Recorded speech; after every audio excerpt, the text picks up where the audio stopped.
help me study this? Happy to. Let's start. What are mutations? I don't know.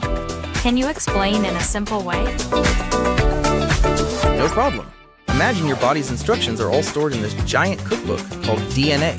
Mutations are like typos in that cookbook. Cool. What causes mutations?